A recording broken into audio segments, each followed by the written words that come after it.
धर्मयोद्धा गरुड़।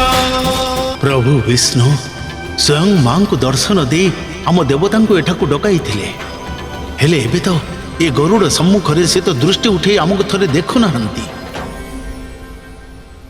प्रभु मु कहि परिबिनी एमिति भाबे आपन को शेष नाग भ्राता उपरे विश्राम करिबार देखि मते केते प्रसन्नता मिलुछि। एमिति लागुछि जेमिति जेमिति ए सौभाग्य मो ज्येष्ठ भ्राता को नुहे स्वयं मते प्राप्त होइछि।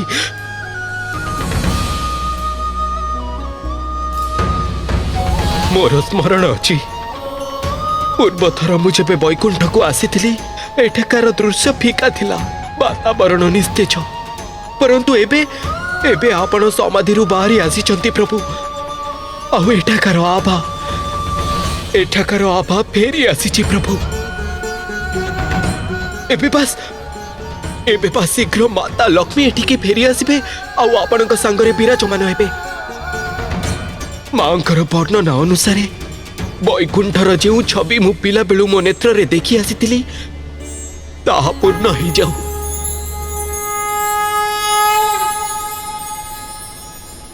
सत्य कहूच गरुड़, लक्ष्मींकर जीवा पश्चात केवल वैकुंठ नुहे स्वयं मु मध्य असंपूर्ण।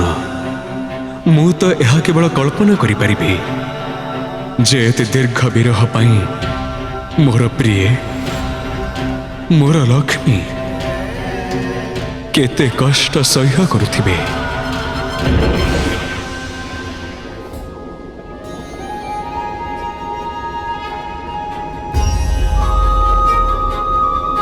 धर्मयोद्धा गरुड़।